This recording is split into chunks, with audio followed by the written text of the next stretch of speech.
Floripa, olá Brasil, olá mundo, eu estou aqui, André Patunas, e este é o programa Vida Inteligente. E hoje que é dia 2 de novembro, né? Que é um dia feriado nacional, e é o dia que a gente reverencia os mortos, né? Aquelas pessoas que já se foram, cada um entendendo o processo da morte da sua forma, a qual eu respeito todas, né? Porque eu também já tive minhas convicções, hoje eu penso diferente, vou pensar outro dia diferente, mas o tema que a gente traz hoje é muito inerente ao dia. Hoje a gente sabe como é que a gente lida, né, com o fenômeno da morte. É saudade, apreensão, apesar da gente filosofar, espiritualistas, nossa, falar a gente fala um monte. Nossa, é fabuloso. Quando acontece com a gente ou na nossa família, no nosso meio, pronto, acabou. Aquilo, a nossa teoria na prática não vale nada, ou para a maioria de nós.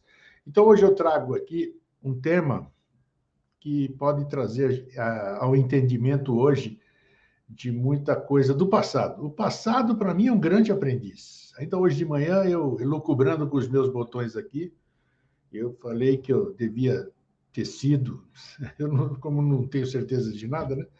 Mas eu tenho uma grande afinidade com a Atlântida, né? Nossa, desde a minha juventude eu ia... Nossa, eu falava de coisa de Atlântida, lá estava eu nos cinemas ali. E eu tenho uma grande afinidade. Então, não sei. Mas o que eu quero dizer com isso é que o passado eu acho que traz um grande aprendizado, né? Depois a gente manipula esse aprendizado, cada um adequa a sua maneira e pronto, nós estamos aí. Bom, como o entrevistado não sou eu, então eu vou chamar aqui meu querido amigo e irmão Paulo Iannuzzi, né? Para nos falar sobre essas questões do passado, né? Eu vou te explorar bem hoje, hein, Paulo? Como é que você está? Tudo bem? Oi, tudo bem, Eustáquio? Maravilha, mais uma vez obrigado por esse convite gentil e honroso, e a todos vocês que estão aí assistindo, prestigiando, apoiando esse trabalho aí do Vida Inteligente de tantos anos, e se perdura tantos anos porque realmente é um trabalho bem inteligente. Assim como Pilares de Hermes. Aqui a gente é rasgação de seda, mas é rasgação de seda fundamentada. Porque a gente... Fundamentada e sincera. Claro, é isso aí. Paulo, eu tenho muita curiosidade, hoje falei que eu vou te explorar, né? Sobre como os antigos lidavam com a morte. Hoje eu quero falar sobre os egípcios que você é especialista nisso, né? Que tinham uma série de tradições e crenças a respeito da morte, da encomenda dos mortos. Tem o livro tibetano dos mortos, que a gente pode explorar isso bem também, que pouca gente sabe o que é, qual é o conteúdo. Então, nós podemos começar por onde? A bola é toda sua. Eu gostaria de ter uma visão e passar uma visão para o nosso público aqui. Como é que os antigos viam a morte? Pode ir além, pode ir para a Grécia, Sírio, seja lá o que for, traz aqui para o nosso presente para que a gente possa ter um efeito de comparação. Tá, vamos lá, vamos ver o que é possível falar sobre esse tema tão polêmico, difícil, complicado, porque cada um tem uma visão. Isso. E algo que, no fundo, segundo uma observação, até mesmo uma prática avançada, consciencial, não existe a morte em si, né? É um processo de transição. Embora eu respeite muito cada visão que cada um tem, né? Seja essa uma visão particular, a partir das suas experiências pessoais, ou somando-se à aquisição de conhecimentos, informações a respeito, ligados a um processo pessoal ou a algo no sentido de conhecimento, informações de terceiros, de outrem, principalmente a escolas, religiões, etc. E nós vemos que não é apenas uma questão religiosa ou uma questão filosófica ou uma questão fisiológica, científica, é principalmente, a meu ver, uma questão cultural. Você mencionou aí algo muito interessante que me lembrou meus tempos de colégio, né? Isso nunca esqueci, porque quando eu estava na 6ª série, né, o professor de ciências, ele pediu que a turma se formasse em grupos, cada grupo fazia a sua pesquisa, como é comum, né, e um fosse escolhido pelo grupo para apresentar, para expor o trabalho, né? E o pequeno grupo que eu participei, eu não sabia o que falar, o que pesquisar. Eu escolhi o tema e fui eu que falei. Foi a minha primeira palestra aos 13 anos de idade. Foi sobre o quê? Atlântida. Olha só que legal, que bacana. E eu não sabia nada de Atlântida, enfim. E naquela época não tinha internet, não tinha Google, não tinha nada disso. A gente foi por livro mesmo, para a biblioteca, enfim, molequinho, mas foi muito legal. E não deixou de ser um despertar na minha vida, que se somou mais tarde à questão ufológica, à questão egípcia, civilizações antigas, e assim foi no roldão e continua até hoje, isso não para. E dentro disso tudo, inclusive das nossas experiências pessoais, por que não, a questão da transição, da passagem do mundo extrafísico, né, da morte em si, que é a morte do corpo físico, né, isso é inevitável, né? Como dizem os americanos, só tem 2 coisas certas na vida: os impostos e a morte. Né? Os impostos então, não sabia, não? Essa eu não sabia. É uma frase nos Estados Unidos muito comum, né? É um ditado muito comum lá: ninguém escapa da morte nem dos impostos. Enfim, então, é uma das certezas que nós temos, que vamos passar por esse momento, que todos passam. E conforme a evolução consciencial do indivíduo, existe a possibilidade disso se retardar cada vez mais pelo processo de autoconhecimento e conexão com o eu interior. Isso até já mencionei em lives anteriores, como também o fato de não só retardar, como controlar ou dominar esse aspecto de longevidade, a bel prazer, ou então a forma como isso ocorre nos grandes iniciados. Eu assisti, embora tivesse conhecimento já disso, mas eu assisti, não tem muito tempo, um vídeo no YouTube de um momento desse, de um lama tibetano, onde esse lama era muito bem preparado, tinha muito conhecimento. Além do conhecimento, ele tinha justamente as práticas devidas, que nem todos os lamas e monges chegam num estágio como esse. Chegou o momento dele, ele simplesmente se desligou, foi embora, ele deitou naturalmente, como se fosse... Eu vi. Você viu? Eu vi, me impressionei. É algo impressionante. E dali, daquela mesa, foi colocado no caixão e os outros monges o levaram. Tá? É como se ele já soubesse o momento que ele tivesse que ir e saiu do corpo definitivamente. Incrível. Na hora, por vontade própria, ou aproveitando aquele momento de uma forma consciente, se preparando, simplesmente não deixando acontecer, dominando o processo. Né?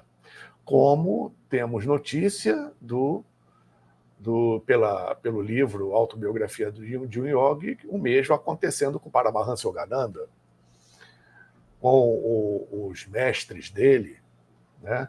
E assim por diante. Existem grandes iniciados que dominam esse processo, que na Índia é chamado de Mahasamadhi, a saída definitiva do corpo, ou então a exteriorização da consciência, ou projeção astral, né? Que não chega a ser um Mahasamadhi completo. O verdadeiro e grande Mahasamadhi é a saída em definitivo, totalmente dominada e controlada. Né? Tanto que o Yogananda, ele chegou para o seu discípulo mais próximo: olha, toma conta aí, porque está na minha hora. Ele simplesmente, na meditação conjunta, sentou e foi embora. Né? E ficou cheirando flores durante... É verdade, que coisa louca, né, pô? São coisas, provas, né? Isso é o mais bacana do que você está falando, em termos de credibilidade, é que são coisas recentes, são coisas que muita gente presenciou, né? São, Não é só inclusive, história, não é só pessoas história. ainda vivas que presenciaram, Então. testemunharam isso e ainda testemunham, como no caso do vídeo apresentado, né? O que é uma raridade, vamos dizer assim, porque normalmente os monges no Tibete não abrem para esse tipo de documentação. Com E certeza. ultimamente tem aberto bastante coisa, né? Estamos passando pelo período da grande abertura, né? Você não tem acesso à maior parte das informações antes ocultas porque não quer, né? Grande parte está aí à disposição, né? Embora muita coisa ainda não possa não somente estar aberta dessa forma, como muita coisa ainda não veio do Oriente, porque o ocidental não está preparado, né? O ocidental ele já teve o seu momento áureo nesse sentido, principalmente na época da Atlântida e das antigas civilizações, né?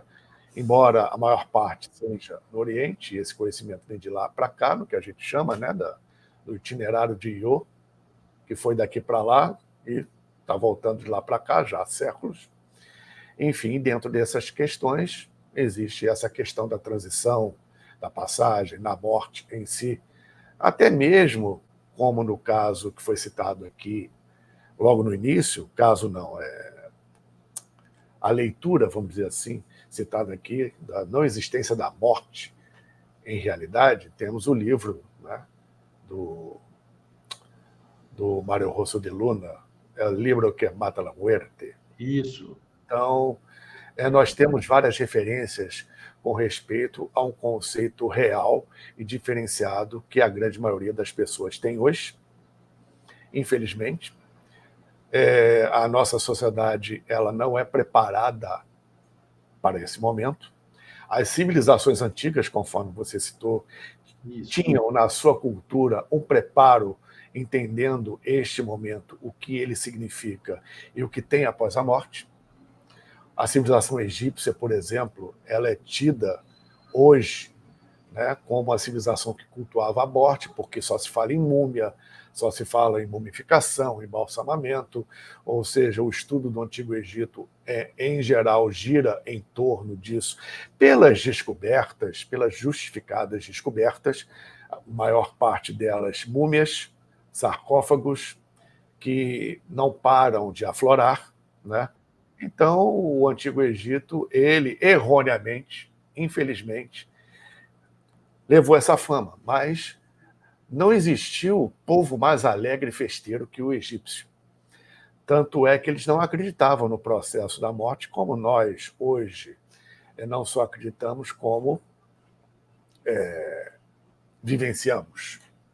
Era uma cultura, como a cultura indiana, como a cultura tibetana e outras culturas antigas, que eram preparadas, as pessoas eram preparadas ao longo da sua vida para essa questão da transição e do outro lado, com conceitos que, para nós, numa sociedade materialista, são completamente estranhos, né?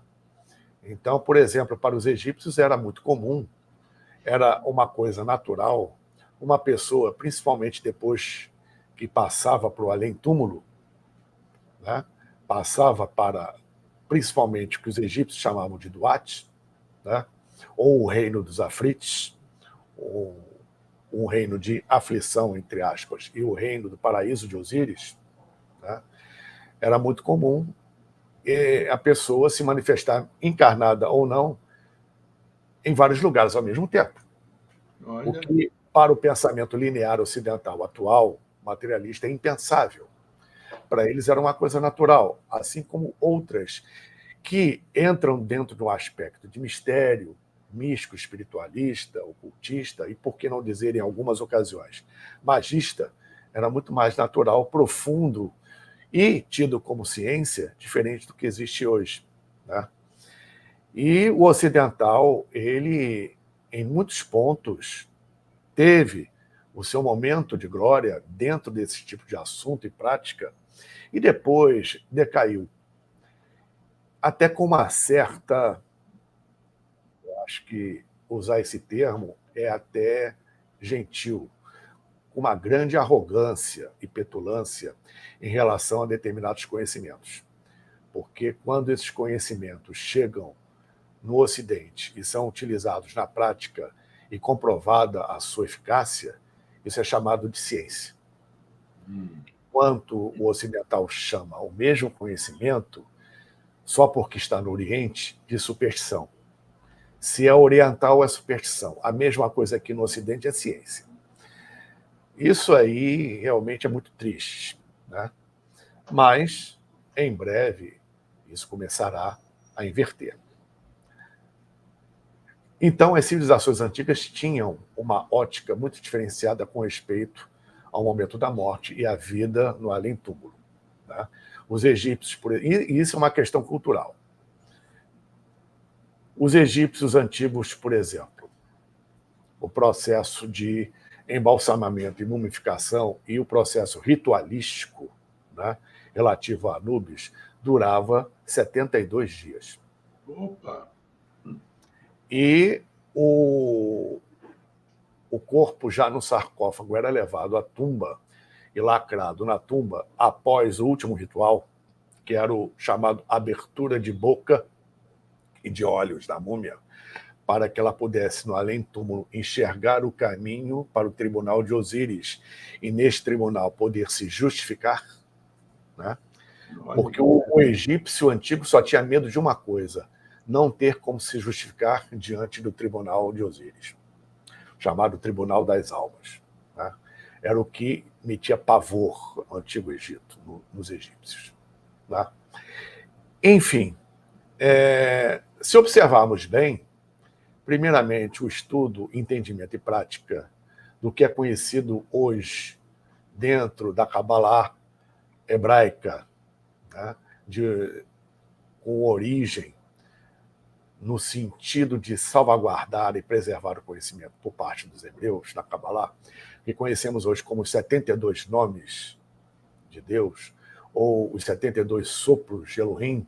Isso já existia em outras civilizações muito antes, sob outra ótica, sob outra forma, especialmente no Antigo Egito, onde cada dia dos 72 dias, né, do processo de embalsamamento e mumificação era dedicado a um desses 72 gênios, e o 73º, ou seja, o chamado gênio aberto, era o dia justamente do sepultamento da múmia, né?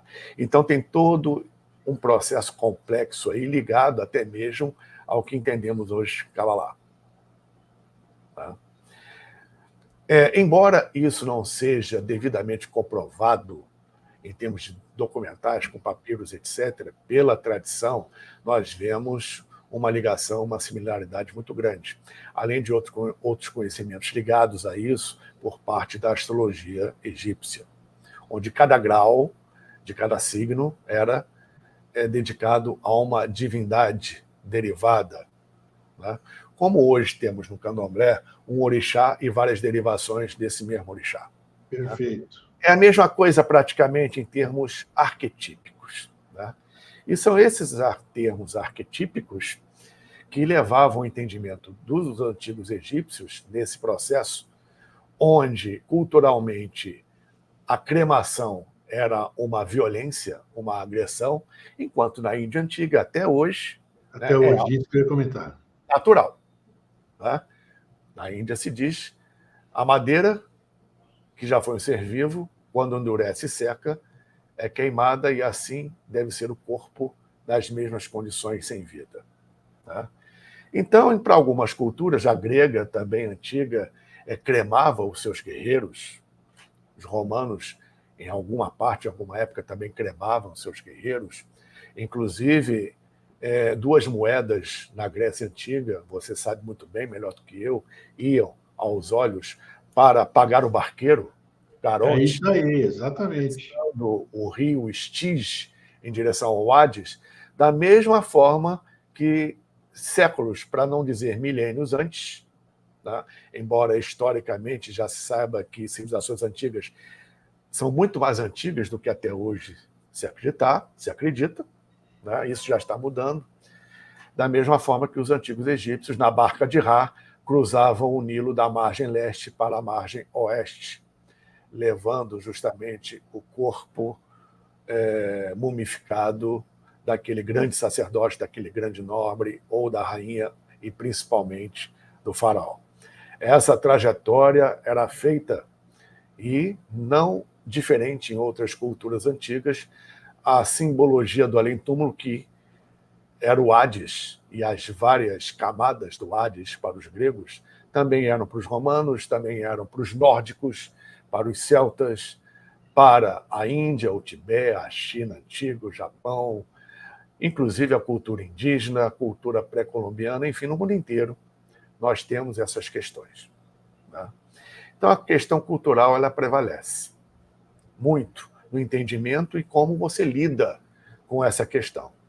Você falou achei interessante os egípcios, eles se preparavam e preparavam tudo, era um ritual, eles lidavam a morte como preparação para dar de cara com Osíris, vamos falar assim, né? Isso, Osíris para a era continuidade da vida. A vida não parava aqui. Não existia, para o entendimento geral egípcio, como tudo era uma representação de Atom e de Ra, né? E de Amon, ou seja, tudo era uma manifestação da divindade, desde um grão de areia até uma pessoa, um animal, um vegetal, um mineral, enfim, uma caneta, um pedaço de papel, papiro, enfim, tudo para eles era uma manifestação divina. Para os hindus antigos também. Né? Os hindus também se preparavam e tinham uma cultura como a cultura egípcia, com diferenças em alguns pontos, mas em essência muito parecidas. Os tibetanos também, muito diferente do que hoje no Ocidente se faz. No Oriente, até hoje, por exemplo, em muitos lugares ainda a tradição é de festa, de alegria para aquele que se foi, porque eles vão para um lugar melhor. Né? Choram quando nasce e festejam quando vai embora. É um processo inverso, porque o nascimento é uma, entre aspas, morte do outro lado na vindo para cá. Perfeito. Né? E a morte aqui é um retorno ao lar, porque dentro desse pensamento, a nível filosófico, a vida na Terra é um sonho do espírito, é um sonho da consciência. Tá? O tempo que passamos aqui encarnados é muito fugaz a nível cósmico. A nível do nosso verdadeiro eu, é um sonho. Nossa vida aqui na Terra é um sonho. Minúsculo, uma coisa. Minúsculo. Um grão de areia. Infinitesimal. Né? E essa diferença cultural, ao longo do tempo, se deu cada vez mais forte.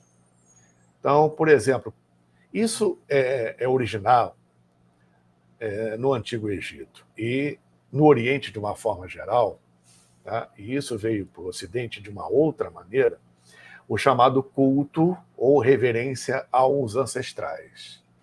A ancestralidade, que é algo muito importante, porque o que somos hoje aqui? Somos o resultado da nossa ancestralidade, que se perde no tempo. Isso está no nosso registro monádico, no nível de átomo permanente, e está no nosso registro genético. Né? Aqui, nas nossas células, temos informações de toda a nossa ancestralidade, de toda a nossa hereditariedade. Né? Inclusive nós próprios, né? Nós somos nossos antepassados também. Exatamente. É uma coisa muito louca. Lá. Né? Nós somos nossos antepassados a nível de informação de DNA genético, e somos os nossos próprios antepassados em termos de encarnações anteriores. Perfeito. Né? E dentro desse processo, os orientais, principalmente, entendiam a importância dessa linha mestra, desse tronco espiritual, que não é somente na questão da sua ascendência humana, também gira em torno da sua descendência. Porque tudo, por incrível que pareça, tudo que nós fazemos aqui em nossas vidas, nesta nossa encarnação, neste momento, em pensamentos, palavras, ações, emoções, repercute, uma vez que nesse processo espaço-tempo não funciona como aqui na Terra, na terceira dimensão, tudo aqui agora repercute na nossa ancestralidade e na nossa descendência. Então, tudo que você faz de positivo repercute positivamente. Tudo que você faz de negativo também repercute de uma certa forma. Então, o que a nossa ancestralidade deseja, quer e torce pelo nosso sucesso? Que não repitamos aqui os erros que eles cometeram. Então, eles torcem para a nossa evolução porque é também um upgrade para eles. Porque tudo se propaga em termos de vibração. Você como falou uma tudo. pedra no lago. Nós somos Então, uma representação, né? Representação atual deles, né? Exatamente. Nosso tronco espiritual, como eu estava dizendo, nosso tronco original, de N galhos, e desses galhos partem outros galhos e folhas e frutos, como uma gigantesca árvore, né? Dentro disso tudo, nós temos uma ancestralidade humana, uma ancestralidade mineral, uma ancestralidade vegetal, uma ancestralidade animal, E a uma divina também, né? ancestralidade daqueles que conviveram com a gente, conosco em encarnações passadas, e que hoje podem ser nossos mentores, nossos mestres, nossos guias, fazendo parte de uma egrégora que criamos, não necessariamente com ligações consanguíneas, né? Ou seja, isso tudo e muito mais é uma ancestralidade que não podemos negligenciar. É importante, em determinados momentos, nos voltarmos a essa reverência, a essa unicidade cósmica, que é a melhor maneira de você ser todos um. Então, o reflexo na descendência é tão importante quanto a reverência à ancestralidade. Porque, nesse momento, existe uma ligação, um respeito, uma reverência justamente a esse processo que não deixa de ser a nossa origem. Poxa, a nível físico, puro e simples, você tem duas pessoas responsáveis pelo teu nascimento, pai e mãe, corresponsáveis, 4 avós, 8 bisavós. Em 300 anos, você tem mais de 1.000 pessoas responsáveis Sim. pelo teu nascimento hoje, de uma forma direta ou indireta, não importa.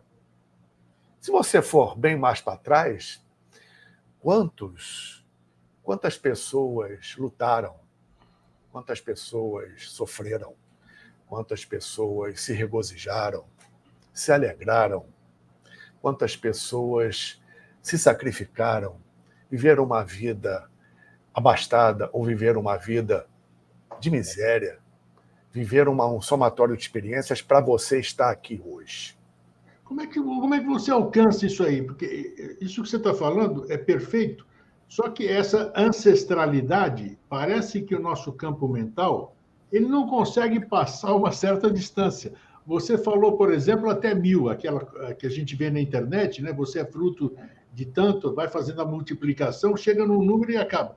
Como é que a gente pode dar uma dica de como a gente pode ampliar essa consciência, ampliar a nossa ancestralidade? Eu acho que aí tem a revelação até de tudo, né? Porque nós vamos chegar no todo pela ancestralidade, né? Todos, somos todos um. Realmente é um processo que cabe a cada um, no interesse de cada um. A grande maioria dos rituais, principalmente vindos do Oriente, de culto ou reverência à ancestralidade, tem um processo de abertura, evidentemente. Nesse processo de abertura de campo, de abertura de canais, pelo próprio ritual, você pode ter ou não um acesso. O importante é que ligou um interruptor do lado de lá e todo aquele processo ancestral, ele se comunica com você, se você estiver preparado naquele momento para essa comunicação. Embora esse não seja o objetivo, tá? O objetivo de ligar com a ancestralidade é diferente do processo consciencial. Uma forma de você entrar em contato com isso, não no sentido de criar dependência, porque esse é o grande perigo. Eu quero me comunicar com meu avô pode me orientar o que eu devo fazer nessa questão? Muito bem, se ele tiver desenvolvimento consciencial e momento para isso vai ser permitido a ele, né? Mas ele tem que ficar no lugar dele, porque ele tem um processo evolutivo dele. Tá? Então, nessa questão, para uma pessoa imatura, nesse sentido consciencial, cria-se uma dependência. Como muita gente tem dependência de entidade, tem dependência de oráculo, tem dependência de qualquer coisa para guiar a sua vida. Então, a melhor forma consciencial de responder a sua pergunta é o seu próprio desenvolvimento pessoal. Com o tempo, a sua transcendência mental, de vibrar a sua consciência. Porque, primeiro, a mente nada mente mais que a mente. Segundo, o pensamento exagerado geralmente é obstáculo, cria obstáculo. Também. Então, a transcendência do mental, né, que só ocorre que você conseguir dominar o seu emocional, vai te levar a um estado de consciência acima do mental, onde você se comunica com o seu verdadeiro eu. E aí o campo está aberto. Para não só a sua ancestralidade, como para qualquer coisa a nível cósmico. Tá? O grande iniciado, e principalmente os mestres, isso já é um estado praticamente constante, de pré-iluminação ou a própria iluminação. Para a grande maioria das pessoas que está nesse processo de acordar para o despertar, esse tipo de prática ainda leva somente a momentos fugazes, mas que já acontecem. E que podem, com o tempo, dependendo do desenvolvimento do indivíduo, aumentar ou não. E esse contato, que é bom frisar aqui, é o seguinte: esse contato dessa forma com a ancestralidade é uma consequência e não a causa ou objetivo do processo. Os egípcios tinham algum foco nisso também ou não? Ou era só a triagem com Osíris? Eles tinham algum foco? Não, eles tinham um foco completo. Tinha um ritual para ancestralidade também, digamos assim? Tinha um ritual para ancestralidade, mas no sentido preparatório para o outro lado. Tá. Principalmente, não para o contato direto. Tá? Existia todo um processo de reverência, como existe no Oriente, voltado justamente para vibrar e se conectar à sua ancestralidade, de uma forma geral. Mas essa conexão é um conjunto onde você não pode se esquecer que faz parte desse processo e de um todo, e não para uma comunicação direta. Tá. A questão dos... Você chegou a ler o livro tibetano dos mortos? Não? Sim. O que você me diz dele? Porque alguns têm até medo de ler, né? Porque essa palavra morte assusta muito, né? Qual é o objetivo do livro tibetano dos mortos? É explicar a morte? Como é que é isso? O lado de lá? Qual é o conteúdo? Não é bem isso, não. É diferente do livro egípcio dos mortos, que levou esse nome erroneamente, porque no original egípcio é o livro de saída para a luz, que é um compêndio de vários livros, como se fosse um manual de instruções do além-túmulo. O que o indivíduo deve fazer do outro lado? Porque, dependendo, obviamente, da consciência do momento de cada um, na hora da transição e no momento pós-transição, essa passagem pelo outro lado pode ser simples, pode ser direta, como pode ser bem complicada. Sim. Né? E o livro tibetano dos mortos mostra a mesma coisa de uma outra forma. Tá?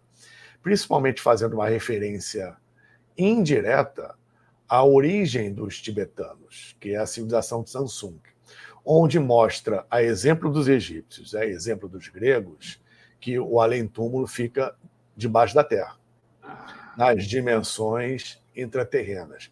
Isso está subentendido no livro tibetano dos mortos e claramente mencionado no livro egípcio dos mortos e nas tradições míticas dos gregos, dos romanos e de outras civilizações antigas. Lembrando que lendas e mitos são baseados em fatos históricos. Não tenho a menor dúvida disso. Lendas e mitos são formas de explicar, de esclarecer coisas que que são muito maiores do que nós.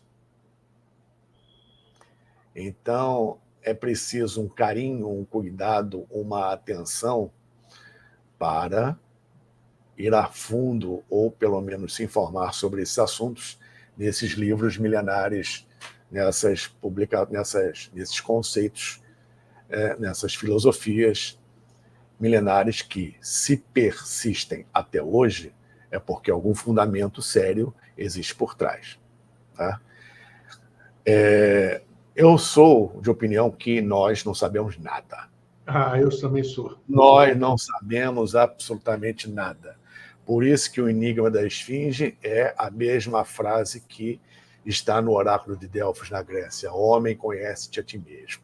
Isso, exatamente. Assim conhecerás o universo, conhecerás o divino no tudo e no todo.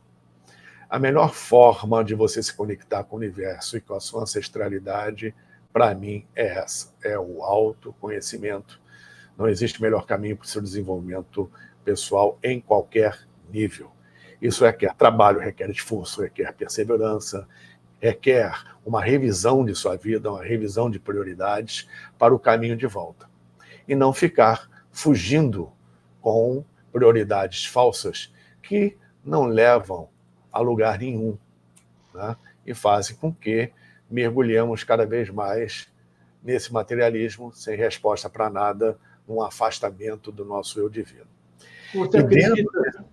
Você acredita que esse afastamento que você falou bem, era sobre isso que eu queria tocar? Porque hoje a gente vive de tudo que aprendeu no passado, as escolas filosóficas, nossa, aquela sapiência dos nossos passados, os Vedas, os Upanishads, os filósofos. Então, nós tivemos realmente uma bela de uma escola. Então, hoje, 2.000, 3.000 anos depois, 7.000 anos depois, nós deveríamos ser o suprassumo como seres humanos, né? Então, e você percebe que essa essência é verdadeira. Você se identifica. Sim. Você se identifica. A questão é que, na maioria, entra aqui, mas não fica aqui. Não faz parte da integralidade do ser. O ser não assimila esse conhecimento. Por que esse afastamento, isso aí? Porque os anteriores, os que nos precederam, os nossos antepassados, eles retinham aqui. Por que a gente não consegue? Essa aqui é a questão. Porque a sedução pelo materialismo é muito grande. Já era assim no passado, né? Mas ainda, num passado remoto, estava muito latente, não, estava muito fresco a prática e conhecimento atlântico, mesmo com a sua queda. Esse tipo de conhecimento, ele ainda era muito vigoroso, não tinha caído na vulgaridade. Com o tempo, embora muito dele não tenha caído na vulgaridade, somando-se à imaturidade, né, porque o ser humano ainda é muito imaturo, a imaturidade humana, a questões de sedução no materialismo, da ganância atual, que dentro de uma orquestração faz com que, com o tempo, o afastamento do divino ocorra, você perde essa conexão. Tá?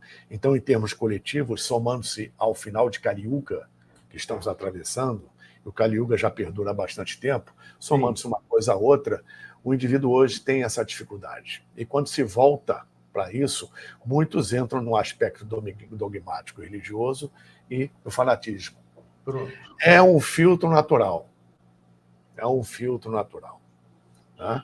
Porque, como a gente sabe, isso já ocorreu em outras eras, em outras civilizações. Tudo sobe, atinge um pico, depois decresce, mas deixando um embrião para a próxima. A energia migra, e a gente sabe disso. Tá?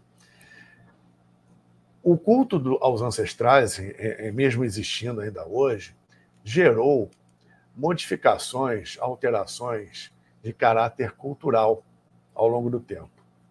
Então, nós temos hoje, por exemplo, eu falei do luto, que é branco. O pessoal no Oriente se veste branco para refletir tudo. E Em muitos lugares ainda, embora não todos, em muitos lugares ainda se trata com alegria a passagem do, entre aspas, morto. Né? Em muitos lugares, por exemplo, ali na Indonésia, retira-se o corpo, veste-se com determinadas roupas e se cultua o cadáver do morto. Ele fica em casa um certo período, né? Um tempo incrível. Então tem uma diversidade cultural com respeito a isso muito grande. Aqui no Ocidente, ao contrário, o pessoal se veste de preto. Sim. Tá? Para o luto, principalmente aqueles que são, que são versados no cristianismo. Isso tem uma origem no cristianismo. Assim como o Dia de Finados, que ocorreu na França no século X, começou aí dia 2 de novembro para o Ocidente, de uma forma geral, é o dia de reverência e culto aos mortos, que, no princípio, entrava dentro do processo que foi explicado aqui, mas que hoje em dia a grande maioria ignora, por falta de conhecimento, por falta de vontade ou predisposição, né? E homenageia este dia como um feriado, um dia de descanso e um dia em que você pensa nos seus entes queridos, né? De uma forma, a meu ver, particularmente, superficial em relação ao que já foi aqui. Total, né? Total. Com diferenças, no caso aqui, por exemplo, do Brasil, com diferenças grandes para cada religião. No resto do mundo não é diferente.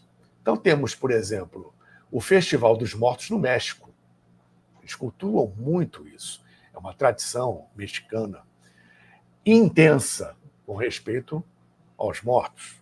Né? Existe um período lá, que é o Festival dos Mortos, que é muito intenso o processo. Aqui no Brasil e no resto do mundo ocidental, principalmente, é o Dia de Finados. Né? Uma curiosidade, por que se veste preto no luto aqui no Ocidente? Isso começou, acredito eu, na Idade Média, no que hoje é a Itália. Naquela época eram reinos, províncias, etc. A unificação italiana, assim como a alemã, ocorreu no século XIX, mas bem antes disso surge no que é hoje a Itália, em que se acreditava que os mortos, né, os desencarnados, enxergavam as pessoas, naturalmente. Né? Uma vez que nem todos, a grande maioria, não consegue enxergar o desencarnado. Então, acreditava-se que, vestindo preto, os mortos não te enxergavam. Olha só. Né? Com o tempo, virou uma cor tradicional para o luto e para o Dia de Finados. Mas antes, a pessoa, no momento do desencarne, ou num desencarne coletivo, numa batalha, etc., essa tradição começou, o pessoal começou a se vestir preto naquele momento, durante um período, para que aqueles mortos não vissem as pessoas. Na Grécia são 40 dias vestidos de negro. 40 dias, é tradição. Pois é. Então, hoje em dia você tem isso na Grécia, é uma questão cultural. A forma, o tempo e tudo que é decorrente desse culto. Tá? Então você tem, em verdade, com respeito a essa questão da morte, da transição, o que realmente é importante é a sua reverência, a sua identificação, o reconhecimento da sua origem, com respeito à sua ancestralidade e todas as consequências de seus pensamentos, palavras e ações que se refletem sobre essa ancestralidade, principalmente sobre a sua descendência, que é tão importante, porque você é um ancestral da sua descendência. Indubitavelmente, sim. E sua descendência, em algum momento, vai ser ancestral da sua seguinte descendência, e assim por diante. Tá? Isso tudo é muito, muito interessante quando você começa a levantar o véu e descortinar realmente o que está por trás. Traz uma importância, uma responsabilidade que nós temos com nós mesmos, principalmente, com o divino e com o que viemos fazer aqui, né, dentro desse processo total. Eu acho que os antigos, pelo que eu já li e que eu percebo, eles não estavam muito ligados nesse medo da morte, eles não tinham. Tanto é que Os guerreiros eram guerreiros mesmo, eles não queriam nem saber se iam tomar flechada, se a lança ia atravessá-los, eles iam mesmo. Então, isso você percebia nisso. Os egípcios que você fala, muitos deles, inclusive faraós, morreram muito jovens, né? E Sim. pelo que você sabe 1000 vezes mais do que eu, mas eu não lembro de nenhum que estivesse preocupado em o que vai Não, acontecer comigo. não, Então, pois é, uma cultura diferente. exato, É a exato. mesma coisa. Eles não Diferente teriam isso. não existia esse pânico, não Isso, existia essa isso. despreocupação que o ocidental tem e só se preocupa quando chega a hora ou quando chegou a hora de um amigo, de um parente, enfim, de alguém bem chegado, de um ente querido, né? Os antigos vinham como um processo natural. Sim, aí chegou a minha Porque vez agora. aquele fulano é seu parente hoje. O que ele foi antes e o que será depois. O que ele realmente é, o que realmente somos ao deixar o nosso corpo físico. Até que ponto, até que momento, dependendo do nosso estado consciencial naquele momento,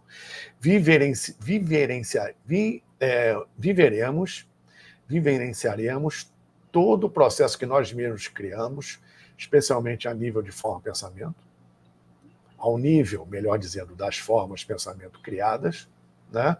Uma vez que num determinado momento não teremos mais personalidade.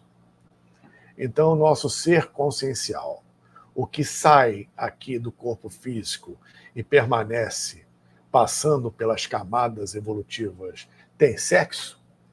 Tem personalidade? Qual a abertura que isso tem? O que realmente somos do outro lado? Até que ponto, até que momento evolutivo nós mantemos as mesmas condições da última encarnação?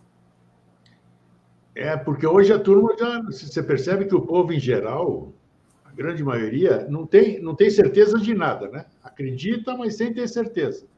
Então, torna-se a certeza que os antigos tinham de ir para aqueles lugares, independente de eles irem ou não, mas eles sabiam que eles iam para lugar legal, os faraós, os gregos, os assírios, todo mundo ia para um lugar que eles acreditavam e iam numa boa. Hoje a gente teme porque a gente vê, quem é o mínimo espiritualista, ele percebe que isso aqui é denso pra caramba, já no Claro, plano físico. Você qualquer, imagina, você imagina no outro plano, então? Então, pô, para onde eu vou, caramba?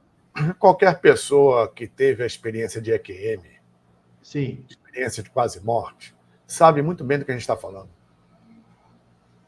São experiências a nível pessoal, que só quem tem, quem teve, e pode escrever um mínimo, entende. interessante que não querem voltar, não, né? Todo mundo, por mais apego que tenha a sua mulher, seu filho, seus netos, não sei o Mas, quê. mas nem que a vacatuça, claro que não. É outra frequência, um estado interior de paz, felicidade tão grande, dependendo para onde ele vai, né, que não tem sentido nenhum retornar. E ele retorna porque tem que retornar. Então aproveita, você que é um cara que conhece muito, estuda muito isso aqui, como é que é uma pessoa, como é que um ser pode ter uma EQM sem ter uma EQM? Então, quer dizer, eu não preciso sofrer um infarto, um acidente, para que eu fique entre aquele Não, fio a tênue própria da... estabilização da consciência numa projeção astral É, consciente já é suficiente para isso. É um trailer da morte. Você enxerga muita coisa que tem do outro lado. Embora você não tenha livre acesso a muita coisa do outro lado, principalmente em termos de frequências superiores. A maioria que sai do corpo fica por aqui mesmo, né? aí é que está. Inclusive prestando serviço numa cosmoética, numa agenda extrafísica, como a projeciologia do Valdo Vieira coloca em termos, em notações científicas, até por que não dizer, dentro da nomenclatura e sinonímia que ele criou para a projeção astral. Né? Embora isso seja muito antigo, civilizações antigas tinham outros termos para isso, né? Uma projeção astral bem feita, pura e simples e consciente, já te dá uma plena convicção de uma experiência, no caso que você citou, EQM, experiência quase morte. E é que as pessoas têm medo, muitas pessoas que fazem. Você tocou num assunto interessante, essa projeção astral. Tem muita gente que tem projeção consciente. Eu conheci uma pessoa que me procurou no espaço que eu ocupava, antes, o tempo da SOSEX, Sociedade de Estudos Extraterrestres, né? Que ela conversou comigo, o que é aqui? Aí eu expliquei, ela falou, sabe que todas as noites eu me desdobro e conheço o mundo inteiro. Ela era uma senhora, saía, visitava Copenhague, Estocolmo, Atenas, Zimbábue, não sei o que, ainda conversava com as pessoas. Então ela tinha uma facilidade, do jeito que nós estamos conversando aqui, ela conversou comigo. E era uma pessoa sã, não tem, você percebeu que não era nada. Então, essa aí ela tinha uma segurança danada. O dia que ela deve ter partido já, né, faz 30 anos isso, então ela tinha uma segurança. Agora, existem pessoas que têm um desdobramento sem ter consciência, ou, como é que se diz? Involuntário, é a A palavra-chave. maioria é inconsciente. A maioria é Aí, inconsciente. Durante o sono profundo à noite, num período de 2 a 3 horas, a grande maioria tem essa experiência. sim. E por que não Olha essa- recorda, Paulo? Por que não recorda? Primeiramente, isso é um treinamento. Segundo, existe uma predisposição natural, né, da pessoa não somente sair do corpo com mais facilidade, como reter as informações. Sim. Nós temos uma porcentagem pequena do cérebro funcionando. Então, ele é incapaz de reter informações que estão num nível de frequência muito mais alto. Ah, Então, o paracérebro, vamos dizer assim, funciona a 250% em relação ao nosso cérebro físico. Então, o nosso cérebro não tem como reter. Então, essa questão de memória, inclusive memória ancestral, em termos de registro acástico, depende de cada um e depende principalmente de treinamento. Tá? Para quem se dispuser justamente a esse tipo de prática. Você que tem. Tem pessoas muito melhores que eu para falar sobre isso. Não, eu sei. Não, estou falando com o Paulo. Paulo, Não, tudo bem.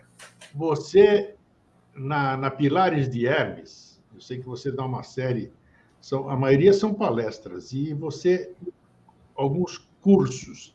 Você ministra ou ministrou algum curso que oriente para que você comece a adquirir essa segurança, por exemplo? Não. Nada. Não. O que você recomenda? Qual é o caminho? Ele falou que legal que o Paulo falou. Mas e aí, por onde eu começo? Existem muitas publicações a respeito, existem pessoas do meu conhecimento que são expert nisso, fantásticas. Né? E literatura? O que você recomenda? Literatura? Um ABC? Tem uns livros muito interessantes de uma pessoa que é expert, amiga minha, qual eu tenho muito respeito e consideração, né? Muito carinho, que... Posso falar o nome? Claro, ué. Que é o Wagner Borges, de São Paulo. O Wagner, claro, nosso amigo, nosso irmão ali. Amicíssimo nosso. Então, o Wagner Borges, com sua maestria e competência, tem, não só nas exposições do seu instituto, inclusive de experiências pessoais, muito conhecimento a respeito e literatura que ele produziu. E, sim, dentro disso, nós conhecemos um dos maiores ícones mundiais, o maior ícone do Brasil no seu tempo, que foi o Valdo Vieira, né? Sim. Psicografou junto com o Chico Xavier, que criou o Instituto de Projeciologia e as suas referidas publicações também. Sim, né? já você vai encontrar de melhor no Brasil aqui. Você foi feliz nas indicações. Realmente, o Wagner, além de ele ter experiência própria, né? Ele tem o poder da comunicação também. Tem palestras no IPPB, né? O Instituto. Sim, exatamente. E recomendo enormemente.